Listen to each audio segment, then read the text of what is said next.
आज हम आपको बताने जा रहे हैं कि मंदिर में रखा हुआ जो एक लोटा जल होता है उसका क्या करना चाहिए और मंदिर में रखा जाने वाला लोटा कैसा होना चाहिए, पीतल का, तांबे का या फिर कुछ और।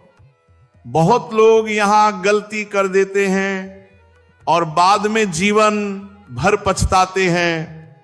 महाराज, ऐसी भूलें कभी मत करना, नहीं तो धन, सुख, शांति सब खिसक जाती है, घर कंगाल हो जाता है, परिवार बिखर जाता है।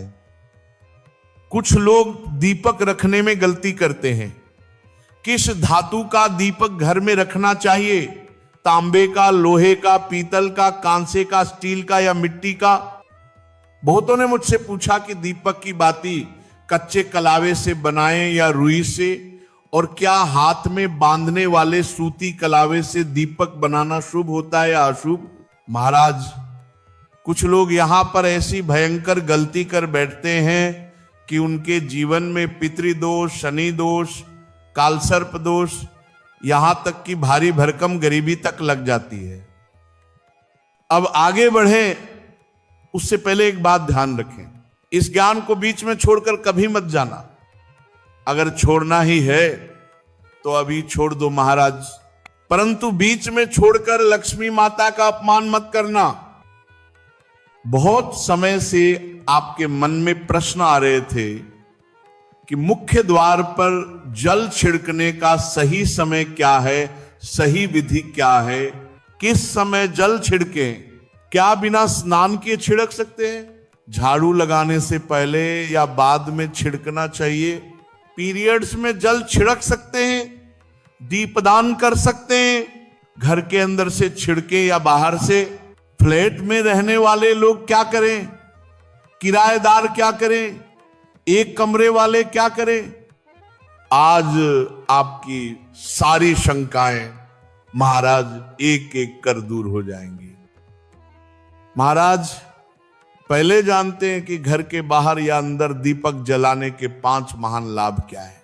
ये 5 लाभ सुनकर आप चौंक जाएंगे, दंग रह जाएंगे। पहला लाभ, घर का अंधकार और नकारात्मकता दूर होती है।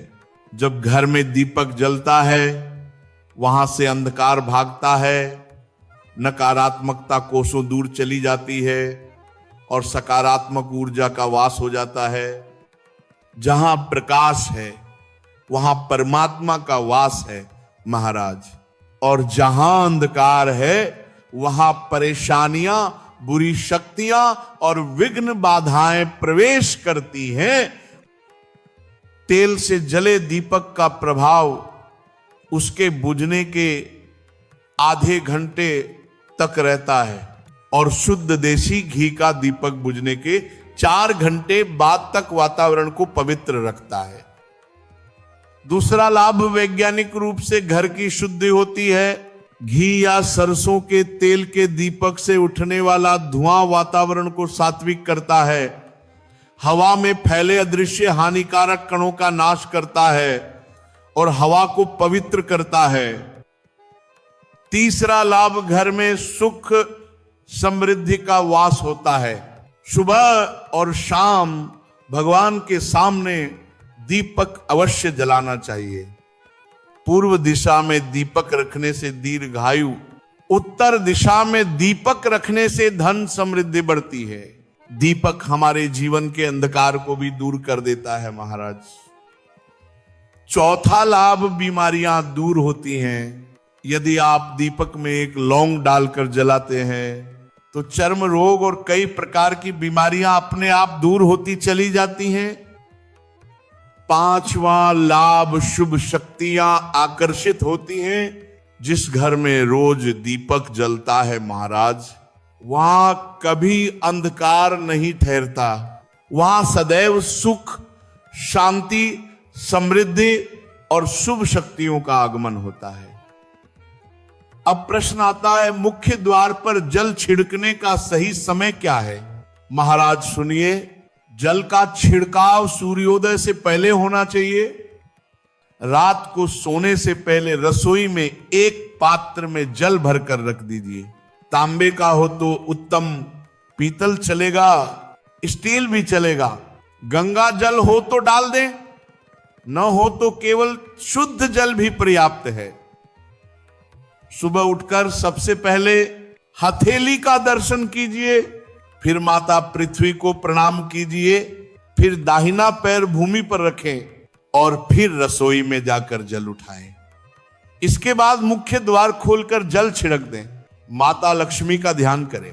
हे माता, मेरे घर में प्रवेश करे, मेरे घर को समृद्ध करे, और अपने पितरों को नमन करें, क्योंकि दहलीज पर ही पितरों का वास माना गया है।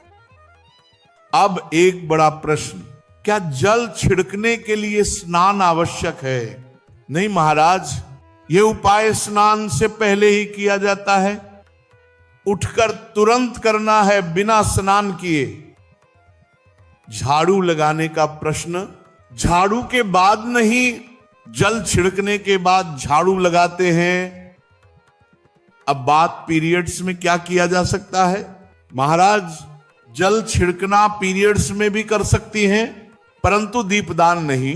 दीपदान शुद्धि के बाद ही किया जाता है। फ्लैट में रहने वाले क्या करें? किराएदार क्या करें? एक कमरे वाले क्या करें? महाराज, जहां आपकी नेम प्लेट है वही आपका मुख्य द्वार है, उसी पर जल छिड़केंगे, वहीं दीपदान करेंगे। अब मंदिर में रखे जल की बात, मंदिर में रखा जल बहुत पवित्र होता है। मंत्र, जप, भक्ति, प्रण, प्रार्थना, सबकी ऊर्जा उस जल में समाहित हो जाती। इसीलिए सुबह की पूजा में एक लोटा जल अवश्य रखा जाता है। ये जल अगले दिन पूरे घर में छिड़के, रोगी को दवा इसी जल से दें। परिवार के सभी सदस्य थोड़ा थोड़ा पी सकते हैं। व्यापार स्थल पर छिड़के, तिजोरी पर छिड़के, बच्चों की किताबों पर छिड़के, और यदि भोजन सात्विक है तो रसोई में इस जल का उपयोग कर सकते हैं।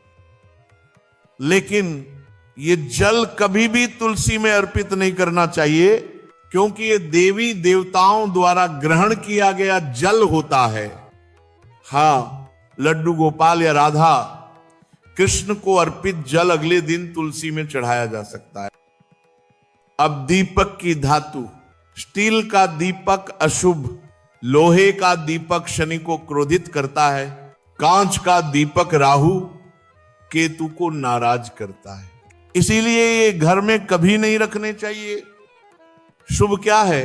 तांबे का दीपक, पीतल का दीपक, मिट्टी का दीपक, ये तीनों घर में सुख, समृद्धि और लक्ष्मी का वास कराते हैं। दीपक की बाती, कच्चा कलावा और रुई ये शुभ। हाथ में बांधे जाने वाले सूती धागे से बाती बनाना अत्यंत अशुभ। ऐसा करने से घर में क्लेश, विवाद और गरीबी प्रवेश करती है। अब मंदिर की घंटी, महाराज, यह अनोखा रहस्य है। शिव पुराण, विष्णु पुराण, लिंग पुराण सभी कहते हैं जिस क्षण आप मंदिर में घंटी बजाते हैं, उस क्षण पृथ्वी पर हो रहे सारे तीर्थों के पुण्य, सारी साधनाएं, सारे जप तप आपके नाम पर लिख दिए जाते हैं। घंटी का नाद वातावरण को पवित्र कर देता है, परंतु मंदिर के भीतर ताली बजाना वर्जित माना गया है, क्योंकि ताली से कई सूक्ष्म कंपन टूटते हैं।